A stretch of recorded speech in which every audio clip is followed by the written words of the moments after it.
C'est une coopérative donc, où on est entre 12 et 15 jeunes. Et donc on monte notre entreprise.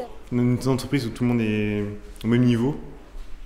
Et en fait, on n'a pas vraiment de patron. On gère le relationnel entre les clients et les différents coopérants. On gère nos différentes heures, ce qu'on a à faire. C'est un outil d'éducation à l'entrepreneuriat qui est spécifique pour les jeunes de 16 à 18 ans, qui vient du Québec. Et c'est un outil vraiment particulier et intéressant parce qu'il permet à la fois d'allier la partie j'apprends ce que c'est qu'une entreprise de manière un peu théorique, mais surtout j'apprends ce que c'est une entreprise de manière très pratique puisque je passe à l'action. Au début, c'était dans un enjeu de travailler et de gagner de l'argent, mais aussi pour avoir de l'expérience. Une expérience professionnelle, des nouvelles connaissances, un premier contact avec les clients.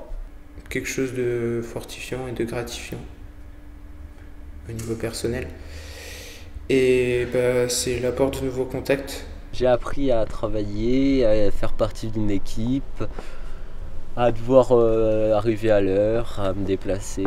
C'est pas simple pour les jeunes de 16-17 ans de pouvoir gagner de l'argent, d'être confrontés au monde du travail.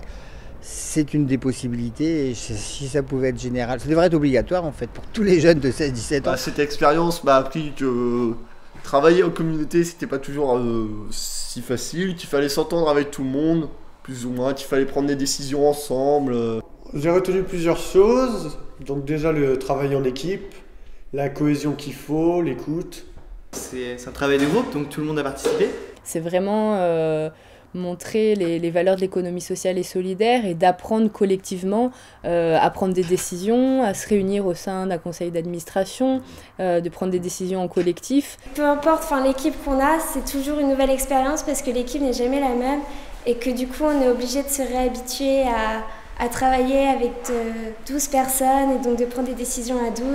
L'argent c'est pas aussi facile à gagner qu'on pense. Il faut bosser pour arriver à ses fins.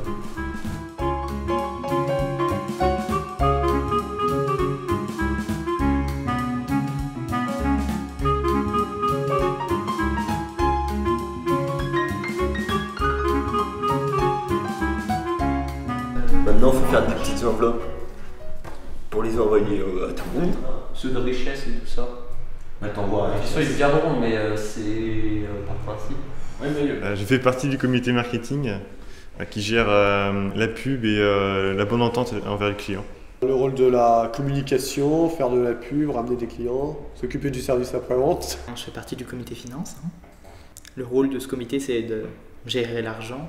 Les dépôts de chèques à la banque, les dépôts d'espèces à la banque, l'arrivée, compter les sous. Le comité RH se charge de mettre les différents coopérants sur les contrats, faire en sorte que tout le monde ait le même nombre d'heures et ne pas forcément garder les contrats qui sont les mieux pour les mêmes personnes et savoir partager.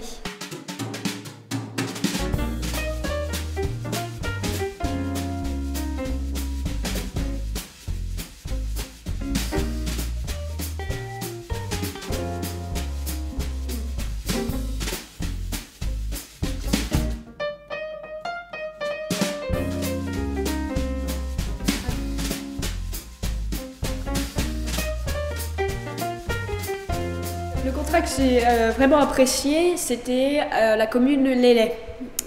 Déjà parce que les gens là-bas étaient très sympas. C'était du désherbage. Je devais faire ça dans un cimetière. L'école Notre-Dame, c'est là que j'ai fait toute ma scolarité, donc pour moi c'était un bon moment de revenir dans cet endroit. J'ai bien aimé la maison des tisserands, donc c'était faire de l'accueil.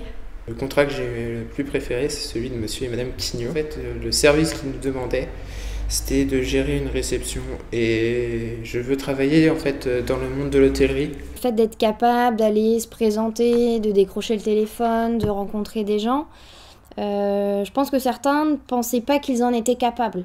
C'est sortir de la famille et puis aller dans quelque chose où on va être responsable, on va être un peu autonome, un peu responsable. Et le fait de m'être mélangé avec des personnes autres que des membres de ma famille, comme je peux avoir l'habitude de faire, m'a permis d'avoir un gain de confiance. Il y a certainement des préjugés sur les jeunes désœuvrés et oisifs l'été. Ben là, justement, c'est un bel exemple que les jeunes peuvent être autre chose que des jeunes désœuvrés oisifs. les adultes aussi peuvent avoir une image plus positive sur le comportement des jeunes sur le travail. Comme on voit jamais les jeunes bosser, là du coup avec la JQA, en fait ils viennent nous voir, donc ils voient bien qu'on a un bureau, qu'on va voir des gens pour travailler. On reste pas chez nous quoi.